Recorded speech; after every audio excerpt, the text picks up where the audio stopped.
avec Titiou Lecoq. Bonsoir Titiou. Bonsoir. Et Nicolas Doménac. Bonsoir Nicolas. Bonsoir à vous. Et en même temps donc notre invité ce soir, Clémentine Autain. Bonsoir. Bonsoir. Vous êtes députée de la France Insoumise de Seine-Saint-Denis. Vous prenez la parole pour la première fois depuis les fameuses perquisitions et auditions au sein de la France Insoumise. Merci beaucoup d'avoir choisi BFM TV pour vous exprimer. Ce silence médiatique pendant près de 15 jours est-il le signe d'un malaise par rapport à ces événements, à l'attitude de Jean-Luc Mélenchon, au bruit et à la fureur, aux accusations de complot? Clémentine Autain, en fait, je vais vous poser une première question très simple. C'est une question qui a été posée aux Français, d'ailleurs, dans un sondage Elab pour BFM TV. La question est simple, c'est: avez-vous été choqué, comme les 2 tiers des Français, 64% plus précisément, par l'attitude de Jean-Luc Mélenchon? Je vais vous répondre comme je l'ai ressenti le jour des perquisitions. En fait, j'ai d'abord et avant tout été choquée par les perquisitions elles-mêmes et par le processus judiciaire qui a été enclenché et qu'il faut bien se remémorer pour comprendre la séquence. Or, la polémique sur la réaction de Jean-Luc Mélenchon a pris le pas sur ce qui me paraît comme être le cœur du problème et de l'événement, à savoir ces perquisitions. Perquisitions qui se faisaient dans le cadre d'une enquête préliminaire, alors même que, donc, enquête préliminaire, ce qui suppose que là, c'était un procureur qui saisissait, procureur dépendant du ministère de la Justice, donc de l'État directement, du pouvoir en place, et non pas une enquête avec un juge d'instruction qui permet de garantir les droits de la défense. Vous savez, quand vous êtes perquisitionné dans ce cadre-là, vous ne pouvez pas contester les vices de procédure, vous n'avez pas droit, vous n'avez pas accès au dossier, et en l'occurrence, l'ampleur de la perquisition. C'est-à-dire que ce n'est pas simplement le domicile de Jean-Luc Mélenchon, le siège du parti de gauche, le siège de la France Insoumise, des collaborateurs, avec 2 affaires différentes qui ont été mises ensemble. L'affaire des présumés emplois fictifs des assistants parlementaires, qui fait suite à une dénonciation d'une dame d'extrême droite, et de l'autre côté, la question des comptes de campagne, tout ça mêlé. Et donc, ce que je veux juste vous dire, c'est que le matin, vous m'avez dit que j'avais été silencieuse. Dès le matin, j'étais là, devant le siège, parce que j'ai eu un sentiment de colère, de stupéfaction, y compris en recevant le message de Jean-Luc Mélenchon qui dit la police est là. Et ensuite, au fur et à mesure de la matinée, on comprend que les perquisitions sont très larges. Jusque, par exemple, la secrétaire générale du groupe, de notre groupe, la France Insoumise, à l'Assemblée nationale. Donc je ne comprends même pas ce qu'elle a à faire dans ces deux histoires.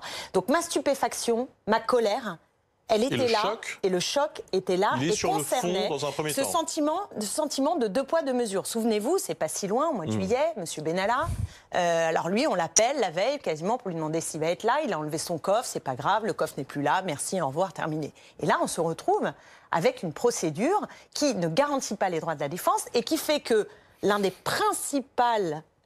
des principales oppositions au pouvoir en place se retrouve perquisitionnée avec des documents qui ne sont pas simplement des photos de famille, qui sont aussi des fichiers d'adhérents, qui sont aussi des discussions de nature politique, stratégique, et qui peuvent se retrouver aux mains du pouvoir.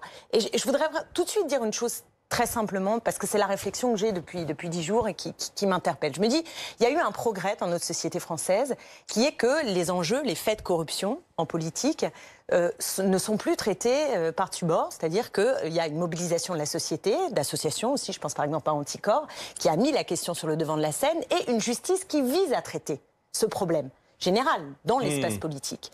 La question devant laquelle on est là avec ces perquisitions, c'est qu'à un moment donné, si ça se fait par-dessus bord du point de vue des droits de la défense et du point de vue de la spécificité que représente une opposition politique dans un pays, alors je crois qu'en effet, on marche sur la tête. Et donc cette colère, je termine là-dessus, elle a été partagée par Pablo Iglesias, par Olivier Besancenot, par Benoît Hamon, par beaucoup qui ont eu ce moment de stupéfaction.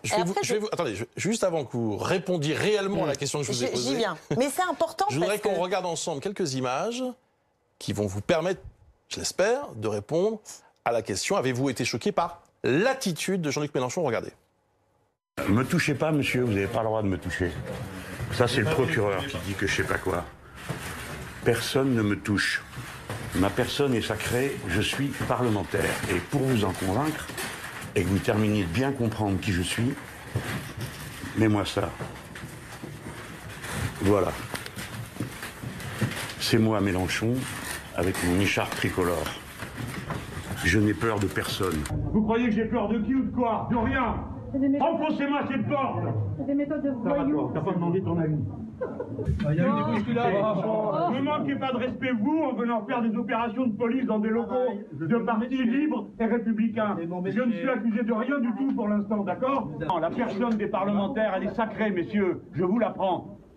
Madame Belloubet, garde des Sceaux, vous devriez avoir honte de ce que vous êtes en train de me faire. Parce que vous m'avez connu comme votre ministre. Vous m'avez connu autrefois, il y a longtemps, comme votre ami. Ce que vous êtes en train de faire est une honte. Et alors, qu'est-ce que ça veut dire? Qu'est-ce que ça veut dire? C'est quoi votre question, madame? Quelqu'un a-t-il une question formulée en français et à peu près compréhensible? Parce que moi, votre niveau me dépasse, je ne vous comprends pas. Voilà un best-of, si j'ose dire, oui, de si ce qui toutefois s'est vos passé. téléspectateurs avaient échappé à ces images qui ont été tellement diffusées. C'est pour ça que je faisais cette tête en les regardant. Je me disais, on les a vus, revus pour ceux qui auraient échappé. Les plus bien. Un épisode. Donc, avez-vous été choqué par l'attitude de Jean-Luc Mélenchon? Jean-Luc Mélenchon était en colère et a exprimé sa colère. Je veux dire, faut être d'ailleurs à 7h du matin, quand vous voyez les premières images, il est relativement calme à ce moment-là, même si bon, faut se rendre compte ce que c'est, hein, d'être réveillé à 7h du matin chez soi. Ce qui est arrivé d'ailleurs à beaucoup de gens en France, et notamment dans le cadre de l'état d'urgence. Hein. Vous vous souvenez de cette semaine où il y a eu 5000 personnes qui ont été perquisitionnées violemment et seulement 99 et un peu plus des cas, il n'y avait strictement rien. Rien n'avait été trouvé. Donc il y a une violence de la perquisition. Et en fait, là, quand il arrive au siège, il est en colère de voir que c'est pas simplement chez lui qu'il a été perquisitionné, mais qu'il y a bien un dispositif policier digne quand même, digne, rappelons-le, de ce qu'on fait quand on veut lutter contre le terrorisme, contre un grand banditisme ou un trafic de stupéfiants. Alors ça fait un drôle d'effet. Hein. Je peux vous dire que pour les militants de la France Insoumise, ça faisait un drôle d'effet. Donc voilà, il a exprimé cette colère dans ces termes, qui sont des termes qui lui ont duré plusieurs jours, puisque je pense qu'il a eu... C'est difficile de décolérer, c'est l'évidence, avec son tempérament, avec sa réaction, avec sa culture politique. Et voilà, et donc... Mais vous diriez que vous êtes sacré, vous, par exemple ? Non, je ne dirais pas que je suis sacrée. Non, je n'utiliserai pas cette formule, même si je sais que c'est la formule consacrée, c'est le cas de le dire, pour parler de la personne d'un parlementaire. Mais c'est vrai que c'est pas le terme que j'utiliserai. Mais est-ce que ça ne révèle pas un problème, justement, dans sa manière de gérer? On sait que ça n'aurait pas pris une telle ampleur médiatiquement s'il n'avait pas eu cette réaction-là. Sa réaction l'a emporté sur, de fait, les perquisitions. Et ce côté, je vais défoncer la porte, j'y vais, je suis sacré. Enfin, on avait l'impression qu'il avait pété un plomb, hein, quand même. Donc est-ce qu'il n'y a pas un souci? Alors, je veux bien, il est sensible et il n'a pas su gérer ses émotions. Quand on dirige un grand parti d'opposition, c'est un problème, non? Bah, écoutez, il a réagi avec ce qu'il est, avec sa colère et sa façon d'exprimer sa colère. Voilà, et ça ne révèle pas un problème pour le rôle qu'il aspire à jouer de président? Non, mais j'ai entendu beaucoup de remarques justement sur la présidentialité qui serait mise en cause, etc. Bon, après, encore une fois, moi, c'est vrai qu'à ce moment-là... c'est le moment où moi je suis sortie et où j'étais pas forcément à l'aise avec cette façon de procéder pour des raisons mais moi j'ai pas été perquisitionnée à 7h du matin, donc c'est aussi plus facile de redescendre l'escalier. Ce qui m'embête dans cette analyse simple qui devient psychologique presque du personnage, c'est qu'il mais c'est qu'on en quelque chose de psychologique. Oui, mais et c'est gênant. C'est moi pour ça que ce qui m'intéresse et ce que nous avons aujourd'hui à défendre, c'est un projet politique. Non, mais c'est vrai. C'est un projet politique. Ce sont des militants blessés. Pardon, quand il dit à votre collègue femme qui intervient, qui dit ce sont des méthodes de voyous, alors on ne sait pas très bien si elle parle des policiers ou de Jean-Luc Mélenchon, il se tourne vers elle. Il y a une seule femme, d'ailleurs, il n'y en a pas 36. Et il lui dit, tais-toi, va t'occuper de tes affaires ou va-t'en ailleurs. Bon, ça ne vous choque pas, moi, ça me choque. À ce moment-là, il est en colère, il est agressif. Oui, d'accord. Je ne vais pas vous dire autre chose. Qu'est-ce que vous voulez que je vous réponde à ça? À ce moment-là, il est comme ça. Est-ce que vous pouvez comprendre sa colère, oui ou non? Mais je comprends la première réaction. Vous avez dit, à l'instant, au milieu d'une phrase, je n'ai pas été à l'aise. C'est ce qui traduit votre pensée au fond de cette séquence précisément. Je n'ai pas été à l'aise. D'abord, c'est une séquence Est-ce qu'on peut dire cela? C'est une séquence où il y a un état de sidération, de choc collectif. Tout le monde est là, vous voyez, collectif. On essaie de comprendre ce qui se passe. On ne comprend pas pourquoi il y a un tel dispositif policier. Et c'est la colère de Jean-Luc Mélenchon qui, évidemment, emporte ce moment de scène. Mais ce que je veux vraiment dire, c'est qu'on a beaucoup commenté cette scène, et moins, me semble-t-il, le fond de la perquisition et du problème judiciaire. Mais ça a changé pour lui. C'est aussi, de fait... Mais alors, quand vous dites c'est sur le coup de la colère, ce que je peux entendre, quelques jours plus tard, quand il appelle à pourrir les journalistes de France Info, on est quelques jours plus tard, il a eu le temps de se remettre, de dormir. Qu'est-ce que vous pensez de peut-être ça? qu'il n'a pas décoléré en 3 jours, parce que vu l'ampleur de l'événement, on peut quand même lui... Voilà, Et ça vous paraît pas grave? Non, mais c'est-à-dire que moi, je n'utiliserai pas ces termes-là vis-à-vis des journalistes. Mais enfin, en dehors des termes, même la méthode d'aller pourrir des journalistes. Oui, c'est ce que je suis en train de vous dire. Vous dites sur les termes, mais même sur le fond. Oui, sur les termes et donc sur le fond d'aller pourrir. Là, il y a 2 choses qu'il ne faut pas tout à fait mélanger, qui est ce que nous partageons fortement à la France Insoumise, dans le mouvement, et qui nous tient à cœur. C'est une critique quand même des médias, par évidemment leur système économique, et aussi la possibilité à des moments de contester la façon dont une information nous est présentée. Bon, une colère aussi parce qu'il y a eu un sentiment de lynchage, d'obstination, et de dire tiens, on le tient, on va comment vous dire, on va essayer d'enfoncer le clou pour affaiblir un mouvement. François Fillon a dit la même chose, Marine Le Pen a dit la même chose. Je l'entends, Tout politique mis en cause. Tiens, ce discours-là. Je l'entends. Mais en même temps, à chaque fois que vous avez une scène, enfin d'abord. Comparé là, faisons un peu attention entre François Fillon et Jean-Luc Mélenchon. Sur la réaction, il me semble que sur le discours sur les médias, la réaction est la même. Oui, mais enfin, on n'est pas tout à fait dans les mêmes, temporalités. Faisons attention à la comparaison entre François Fillon et Jean-Luc Mélenchon. Sur les perquisitions qui sont liées au remaniement. Vous avez aussi laissé entendre ça. Attendez, là on parlait de choses, essayons de sérieux. Donc il y a la question, effectivement, pourrir les journalistes, que vous disiez, cette expression-là qu'il a utilisée, qui est, à mon avis, correspond à sa colère par rapport au lynchage médiatique qui a été là. Que vous ne reprenez pas à votre compte. Je n'utiliserai pas ces termes-là, et je crois que la France Insoumise, dans ses propositions, le mouvement que nous incarnons est un mouvement qui cherche à protéger l'indépendance journalistique et qui prône, en tout cas, à mon sens et à notre sens à tous, une société de liberté, de pensée, et où l'information doit être protégée et doit être favorisée par des mesures économiques, mais aussi par une façon que nous devons avoir les uns et les autres de développer notre esprit critique. Donc ça, c'est très important pour nous tous. Voilà. Donc je vous réponds sur cette phrase. Je ne l'aurais pas dit comme ça. Oui, pardon, mais je vous repose la question, parce que ces images et ce qui s'est passé, des 2 côtés d'ailleurs, aussi bien la forme que le fond. Vous avez beaucoup insisté sur le fond de l'affaire, sur la raison de ces perquisitions, sur ces auditions, sur tout ce qui s'est passé. Mais évidemment aussi, il y a cette attitude de Jean-Luc Mélenchon. Ça a suscité beaucoup d'émotions. Vous le savez bien, dans tout le pays. C'est la raison pour laquelle, c'est pas tous les jours que 64% des gens se disent choqués. Et je vous repose la question. Si on vous avait appelé, si Elab vous avait appelé, vous avez dit vous êtes choqué, vous n'êtes pas choqué, vous auriez répondu quoi ? Sans doute que j'aurais répondu non pour défendre ma famille politique. Voilà, entendez-le. Entendez-le. C'est donc une sorte de solidarité. Oui, j'ai une solidarité. Je vous l'exprime là, très sincèrement. Avec votre famille politique, avec laquelle vous partagez beaucoup de combats. Je vais vous dire pourquoi. Parce que je pense que dans cette affaire de perquisition, et ensuite la façon dont médiatiquement il y a eu une forme d'acharnement quand même, à diffuser, rediffuser, à monter en épingle la colère de Jean-Luc Mélenchon. Elle a été montée en épingle. Moi, je suis une militante. J'appartiens à une famille politique. Et cette famille politique, elle est aussi blessée de ce moment-là, de cet événement et de ce moment-là. Elle aussi, elle a de l'émotion. Elle aussi, elle est blessée. Et donc aujourd'hui, si je suis là, c'est pour vous dire, on est debout. On doit être debout, on doit être fort de nos valeurs, fort de nos convictions, de nos combats, et que effectivement ce jour-là, j'aurais préféré commenter le remaniement que ces perquisitions et même la colère de Jean-Luc. Mais alors, votre position a évolué parce que et d'ailleurs celle de Jean-Luc celle de Jean-Luc Mélenchon aussi, parce que quand il y a eu des perquisitions chez François Fillon, chez Nicolas Sarkozy et dans d'autres. Jean-Luc Mélenchon a dit c'est tout à fait normal, etc. Et quand c'est chez vous, alors là, ça devient complètement normal. Donc vous avez évolué, vous avez changé d'attitude par rapport à ça. Non, d'abord, non, je pense. Enfin, on n'a pas. Je suis pas dans l'expression. Vous n'êtes jamais ému des perquisitions chez les autres. Au contraire, vous avez dit que la justice passe. Ça, peut-être que là aussi, on peut noter une forme de deux poids deux mesures auquel il faut prêter tout à fait attention. Je l'entends tout à fait. Je l'entends tout à fait.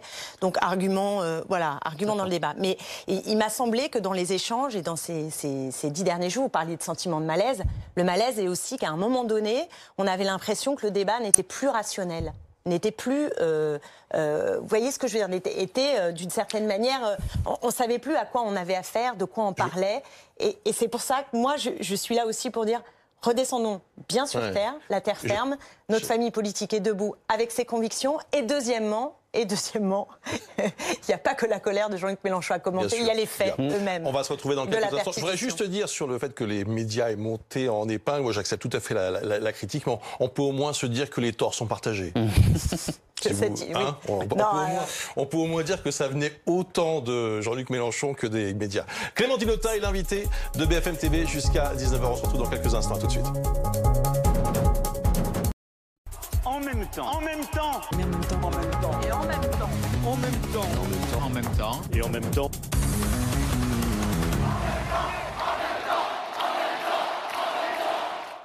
Clémentine Autain est l'invitée de BFM TV ce soir avec Titiou Lecoq et Nicolas Domenac.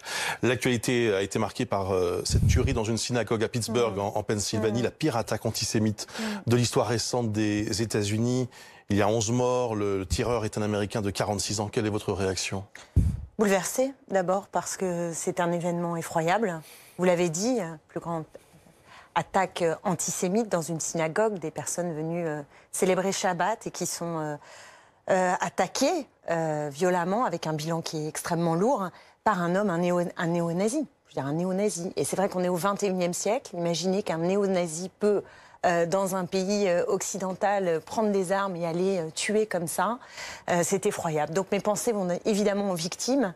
Mais enfin, on n'a pas de mots, on a du mal à trouver les mots. Et l'effroi, je pense qu'il vient de cette histoire du XXe siècle, de la Shoah, de ce travail qu'on a essayé toutes et tous, je crois, de faire contre l'antisémitisme et de se dire qu'il est là, encore là, aujourd'hui, au XXIe siècle en Occident, c'est infernal, mais aussi la responsabilité de Donald Trump dans un pays où il est si facile d'avoir des armes et avec un président de la République qui ne cesse d'attiser la haine, la séparation, la façon de montrer l'autre comme un ennemi. Et au bout d'un moment, les mots, ce qu'on peut voir aussi sur les réseaux sociaux, se sont traduits là, en armes et en actes d'une violence absolument, absolument inouïe.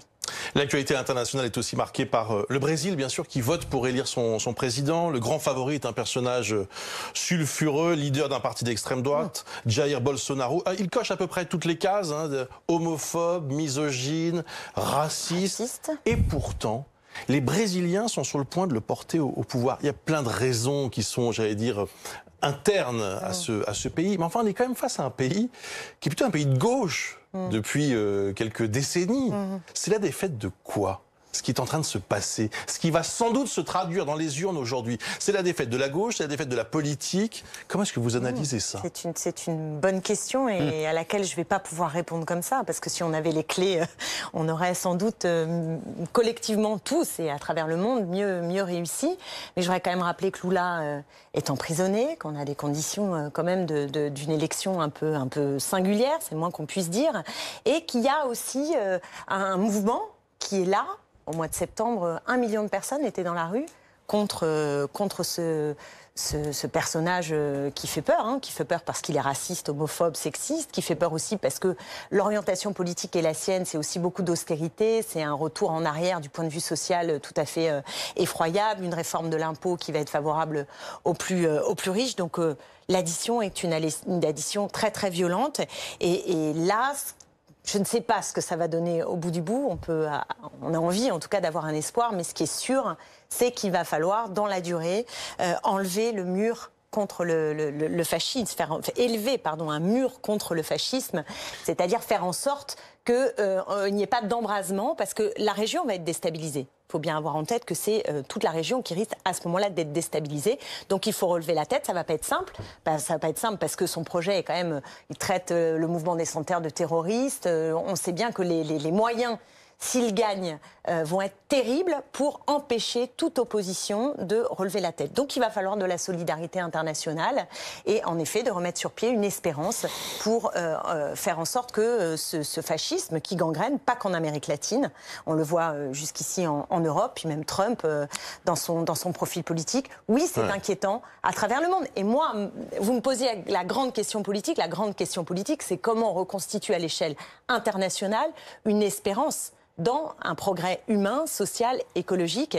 Et ça, c'est notre tâche, et c'est une tâche à l'international, à l'évidence. Mais pour y Nicolas. parvenir, il faudra arriver à comprendre pourquoi, quand une gauche qui se révèle corrompue s'effondre, ce n'est pas une gauche plus radicale qui l'emporte, mais une extrême droite fascisante. Oui, vous voulez aussi peut-être parler...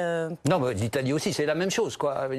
D'abord, non, il faut observer le double échec du XXe siècle, qui a été l'échec des expériences de type soviétique et, singulièrement en Europe, l'échec aussi des formes social-démocrates. Oui, dans un capitalisme mondialisé qui... Oui, mais c'est pas vous qui reprenez, qui incarnez l'alternative. Pour l'instant, mais je pense qu'il y a une bagarre et qui va être une bagarre à l'échelle internationale. Quand on voit aux États-Unis un Sanders, quand on voit Corbyn, quand on voit la France insoumise en France, Podemos, il y a aussi quelque chose qui se réveille du côté d'une gauche radicale, c'est-à-dire qui veut prendre à la racine les problèmes et non pas simplement une gauche d'accommodement. Même si le terme de gauche a pris maintenant des formes, vous voyez ce que je veux dire ici. En tout cas, vous dites de gauche, tandis que Jean-Luc Mélenchon ne se dit pas de gauche. Hein. Bon, posez-lui la question. On lui pose la question. Vous connaissez son parcours. Oui, il en vient. Vous connaissez son parcours. Ouais. Voilà. Mais le problème est de remplir le mot. Vous savez, si on a un débat avec le mot gauche, c'est que malheureusement, pour beaucoup de personnes qui nous regardent aujourd'hui, on ne voit pas toujours très bien ce que ça recouvre. Donc je pense que le parti pris qui a été celui de Jean-Luc Mélenchon, notamment à la présidentielle, a été de dire il ne suffit pas de mettre l'étendard gauche pour être compris, pour savoir que ce qu'on veut faire, c'est bien de partager les richesses, c'est la justice sociale, c'est l'égalité. Titiou. Et dans les noms que vous avez cités, donc Sanders, Corbyn, Mélenchon, c'est que des hommes. Oui, vous ne pensez pas qu'il y a un problème aussi alors là, si vous voulez me faire dire qu'il y a un problème sur la place des femmes en politique, vous allez, y compris dans cette gauche-là, radicale, etc., qui est quand même dans l'incarnation à l'ancienne, avec un homme blanc d'un certain âge, assez patriarcal, voilà, qui guide tout un mouvement. Vous êtes d'accord? Ça, c'est quand même... Il y a un problème de modernité là-dedans. Il y a un problème de la place des femmes et du pouvoir, enfin du rapport entre les femmes et le pouvoir. Et je prépare d'ailleurs un colloque à l'Assemblée nationale sur ce sujet. Je serais ravie que vous y veniez parce que ça fait partie des questions qui me taraudent, le mécanisme de la Et vous avez de la des explications là-dessus? Parce que ça fait 15 ans que vous faites de la politique. Oui. Et alors qu'aux États-Unis, comme au Brésil, ce sont les femmes qui sont en mouvement le plus fortement. Hein. Le plafond de verre est fort. Je vais juste parler de la France, que je ne connais pas, même s'il y a une permanence de la domination masculine qui ne concerne évidemment pas que la France.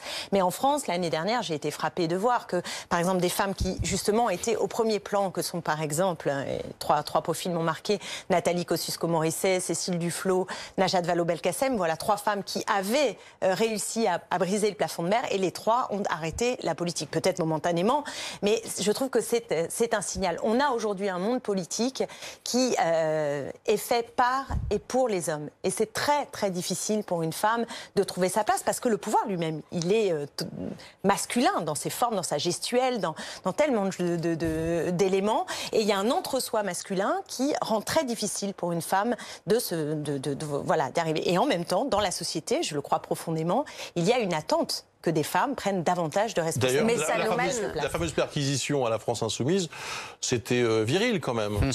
Il y avait beaucoup de testostérone. Oui, mais comme quand vous êtes en manifestation, on a tous vu ça plein de fois, quand vous êtes en manifestation, il y a quelque chose de l'ordre viril, mais quand vous êtes aussi en meeting, le tribun en politique, il y a quelque chose d'extrêmement viril dans ce tribun. Donc il faut interroger, parce que je pense qu'en pensant la place des femmes en politique, on interroge la façon parce que là, il y a dont que le pouvoir droite en France qui présente une femme. C'est quand même un problème. Oui, c'est une femme. Okay, c'est une femme. Oui, elle ne suffit pas à faire un brevet de féminisme, mais ça ne dit pas forcément la situation des femmes dans le mouvement non plus. Donc voilà, faisons attention aux arbres qui cachent des forêts. Ça fait une bonne transition parce qu'on se pose des questions depuis quelques semaines. C'est quelque chose qui monte sur l'idée, au fond, qu'il n'y aurait pas... Il y aurait peut-être des passerelles, je ne sais pas comment on peut appeler ça, au fond, entre l'extrême gauche et l'extrême droite. Et d'ailleurs, lorsqu'on voit ce qui s'est passé cette semaine au sujet de l'Italie et de ce budget qui a été retoqué par les Italiens ont dit non, nous, on ne suivra pas les règles, tant pis, de Bruxelles. Eh bien, Jean-Luc Mélenchon a pris la défense de ce gouvernement italien, qui, on le rappelle, est quand même emmené par Matteo Salvini, en disant oui, on a intérêt, je le cite, on a intérêt à défendre ceux qui défendent la souveraineté populaire. Est-ce qu'il n'y a pas un jeu dangereux de la part de la France Insoumise et de Jean-Luc Mélenchon, de vous-même peut-être, vous allez nous dire votre position, à défendre un personnage comme celui-ci? Personne à la France Insoumise, à ma connaissance, ne défend Salvini ou cette alliance un peu singulière, sachant que le mouvement 5 étoiles, qui est dans ce cadre gouvernemental, ne peut pas être tout à fait comparé à quoi que ce soit d'ailleurs en France, parce que c'est très particulier le profil Beppe Grillo. Donc, je ne crois pas que vous trouverez à la France insoumise quelqu'un pour défendre le gouvernement italien, qui est un gouvernement raciste et dont les mesures d'ailleurs budgétaires, on nous a raconté ici et là, oh, c'est un budget social. Non, non, non, il y a la flat tax, il y a une réforme des tranches d'impôts, au lieu de 5, il va y en avoir plus que 2. Enfin, je ne vais pas vous détailler tout le budget italien, mais je vous assure que le budget italien n'est absolument pas le budget que, par exemple, nous avons proposé à l'Assemblée nationale en contre-budget pour le 2018. Donc, toute ressemblance de ce point de vue-là. En revanche, ce que nous disons, et oui, nous le disons, c'est que voilà un gouvernement nouveau qui arrive, qui ne tient pas la promesse du précédent gouvernement, qui avait dit on va réduire la dette et donc s'imposer ces fameux chiffres qui ne parlent à personne, mais de 0,8% du PIB en termes de dette, et on va faire 2,4%. Et là, la Commission décide le bras de fer avec ce gouvernement-là. Et donc ce que nous disons, et je vous le dis très franchement, et ça ne fait pas de moi quelqu'un qui a la moindre passée avec l'extrême droite et avec le gouvernement de Salvini, nous disons que aujourd'hui il y a un problème de souveraineté avec cette Commission européenne qui s'obsède sur la règle des 3%. Alors là, c'est pas 3, c'est un autre chiffre, enfin qui s'obsède sur les chiffres pour faire rentrer dans les clous de la règle d'or tous les budgets européens. Et donc c'est un bras de fer. On a vu comment il s'est terminé en Grèce. C'est assez désastreux.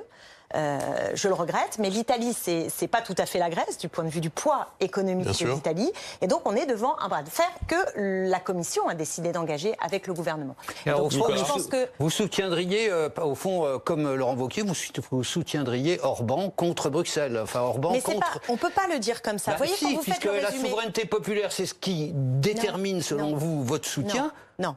La souveraineté, je suis du côté de la souveraineté, quel que soit l'échelon. Si vous voulez mon avis, voilà, que ce soit à la commune, à l'échelle de la commune, à l'échelle de l'État et à l'échelle européenne, voire internationale. Donc je suis pour la souveraineté. Je suis pour la souveraineté.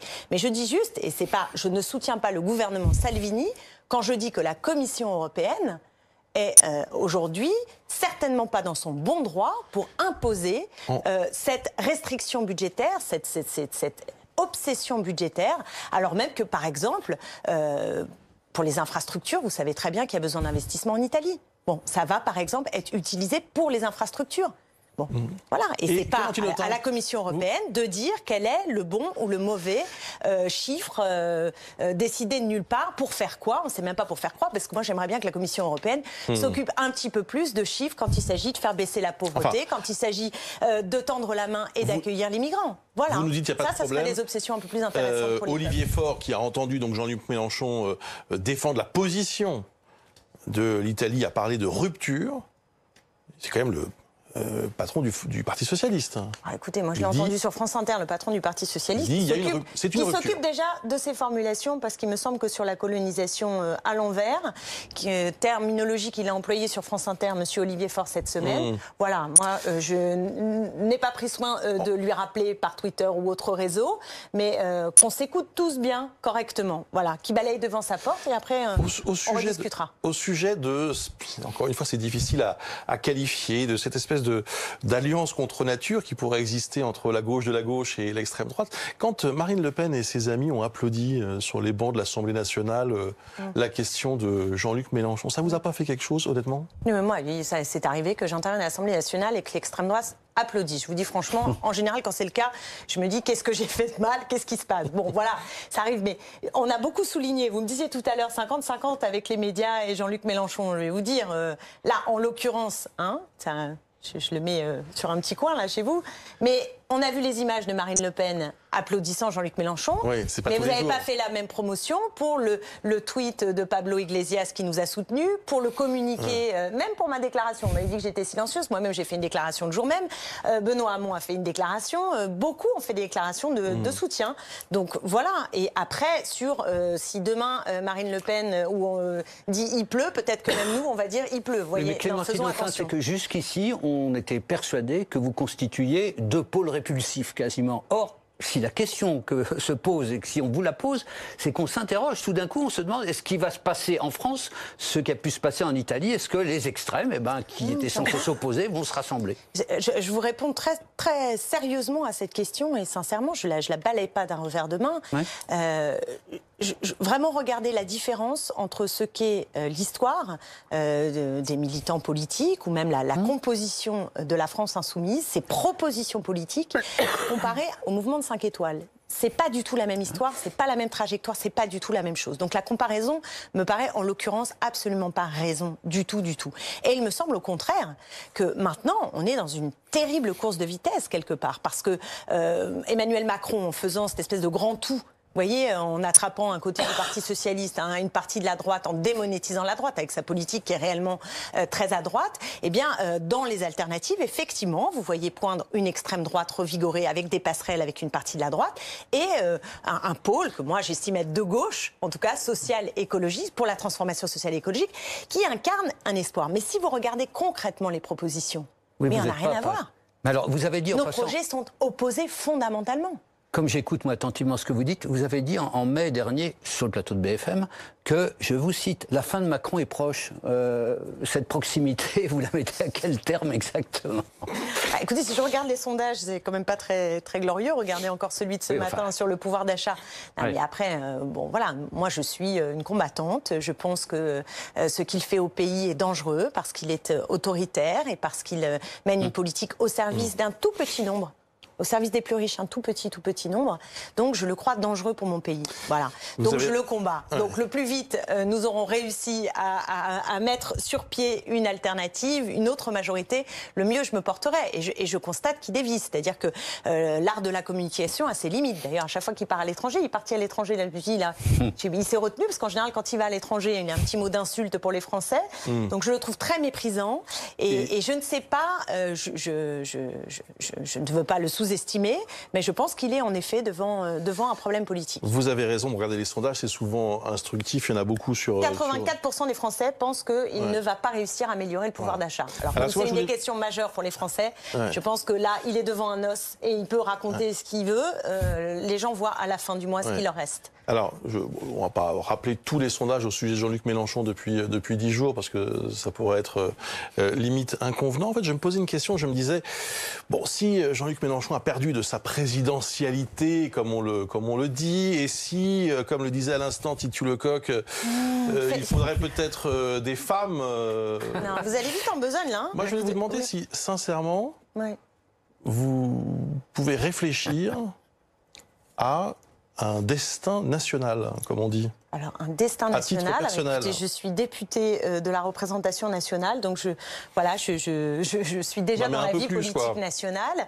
D'abord. Deuxièmement, effectivement, je ne me rase pas le matin, je le reconnais. Et troisièmement, vous allez un peu vite en besogne. Pour l'instant, la France insoumise a un leader qui est celui qui a hissé notre famille politique à 19,5%. Ce qui est quand même pas rien. Et en 2022 Et j'entends bien que certains autour de cette table ont l'air de se réjouir qu'il y ait un pas du tout, vous nous avez parlé du plafond de verre, donc on espère que ce plafond de verre, vous allez le faire exploser. Je vous dis que... Bon, vous y pensez ou jamais? Le destin national qui, moi, m'intéresse est celui de notre famille politique, avec cette course de vitesse que vous rappeliez, qui est que faisons très attention. On voit ce qui se passe aux portes de chez nous. Je veux dire, là, maintenant, il faut que nous soyons au rendez-vous collectivement pour réussir à créer une espérance populaire dans notre pays, qu'on n'est pas obligé d'avoir soit les mêmes recettes qu'avant, mais en accéléré, en plus dangereuse, soit un projet qui soit dramatiquement d'extrême droite. D'autres sujets d'actualité dans le top et le flop de Titu et Nicolas. On commence avec vous. Titu, qu'est-ce qui vous a marqué cette semaine, votre top? Alors, en top, c'est l'ouverture d'une nouvelle librairie indépendante à Paris. Alors, c'est une information parisienne. C'est pas très juste pour toutes les petites librairies indépendantes qui s'ouvrent régulièrement, voilà, et qui n'ont pas la même publicité. Mais ça faisait quand même 20 ans qu'il n'y avait pas eu un espace dédié aux livres indépendants aussi grand. Ouvert, ça fait plus de 500 mètres carrés. Et ce qui est intéressant, c'est qu'une des deux cofondatrices a travaillé chez Amazon. Donc elle est vraiment dans la démarche de qu'est-ce qu'on peut apporter de plus. Donc c'est une librairie, c'est grand et c'est aussi un café, un salon de thé. Voilà, c'est un espace de vie, c'est essayer de créer autre chose autour du livre. Donc voilà, je voulais le souligner. Nicolas? Alors moi, mon top, c'est un album de T-News. T-News, c'était un des dessinateurs qui, lors des attentats contre Charlie, avait été assassiné. Et sa veuve a eu la bonne idée de réunir ses dessins sur Chirac parce qu'ils sont merveilleux. Merveilleux sur Chirac avec son nez de Pinocchio, sa mâchoire de requin. Mais aussi à travers lui, c'est tous les hommes politique. Je veux dire, quand vous voyez ce dessin, là, mon cœur saigne de ne pas pouvoir baisser les impôts, tu sais, et ça parle de ce qu'on vit aussi aujourd'hui. Donc, regardez ça, lisez-le, achetez-le, c'est formidable. Le flop de Titiou? Alors, pour revenir sur Bolsonaro, mais sous l'angle dont on parle un peu moins, qui est écologique. On sait tous, on a tous appris à l'école, au collège, que l'Amazonie était l'un des poumons de notre terre. Je pense que c'est bien ancré dans l'esprit de tout le monde. Il a quand même un programme sur l'écologie qui est effrayant, qui va de la déforestation à la construction d'une autoroute dans l'Amazonie, etc. Et donc, c'est dire que les résultats qu'il va y avoir de cette élection risquent d'avoir des conséquences immédiates et très directes sur nous tous, sur l'ensemble de la planète. Et Nicolas, votre flop? Alors, mon flop, ce sont les patrons du CAC 40 qui n'ont toujours rien compris en dépit de tous les codes de déontologie, de tous les engagements. Ils continuent à se gaver. On a vu leurs augmentations Et vous annuelles. étonnez, vous êtes incroyable. Non, je le relève. Non, je ne m'étonne pas, je le relève et je pense qu'ils creusent leur propre tombe parce que selon l'agence de conseil Proxinvest, plus 15% d'augmentation salariale. Et alors, l'agence aussi évalue au fond le taux de supportabilité des écarts salariaux. Ils disent c'est 240 fois le SMIC. Eh bien, on les a explosés. Je ne sais pas comment ils estiment ça, 200. Je trouve ça dément, moi, déjà 240 fois le SMIC. Eh bien, c'est explosé. Et pourquoi? Parce qu'on donne des actions gratuites aux patrons quand on les recrute. Et ce qui fait qu'ils cherchent à chaque fois, au fond, des gains financiers, au lieu d'essayer de produire. Et vous avez vu, on n'en a salariés. pas parlé, mais les Cumex Files, je veux dire là, l'évasion fiscale, grand nombre, grandeur impressionnante, 3 milliards d'euros qui partent en fumée. Eh bien, ça a fait la une du Monde, mais j'ai pas eu l'impression que ça avait tourné en boucle. Et voilà une actualité que nous, on aurait aimé voir au premier chef et de se dire qu'on ne peut pas simplement compter sur la moralité individuelle. Il faut des règles, des normes qui permettent le partage des richesses, parce que un des problèmes majeurs de notre société, c'est comment le monde de la finance finalement a un pouvoir sur nos vies considérable. Et si on ne décide pas de reprendre du pouvoir sur nos vies par rapport à cette finance et à ce capital qui se constitue au détriment du travail, alors je crois qu'en effet, de mauvais jours sont devant nous, mais on va relever la tête. J'aimerais qu'on évoque aussi ce qui se passe dans cette aciérie de Saint-Saulve, c'est près de Valenciennes. Redressement judiciaire, 280 salariés sont concernés. Alors, les membres du gouvernement commencent à s'intéresser au sujet. Bruno Le Maire devrait être sur place dans quelques jours. Est-ce qu'on peut faire quelque chose pour sauver cette aciérie? On doit faire Ascoval. quelque chose. L'État doit faire quelque chose. Alors malheureusement, la Macronie n'est pas en état de faire quelque chose. Pardon, excusez-moi. Non mais excusez-moi. Vous avez été nommé l'État, voilà, la Macronie. Non, n'est malheureux. Le sujet est grave parce que on a un gouvernement qui a décidé de baisser totalement les armes et de ne pas avoir de politique industrielle.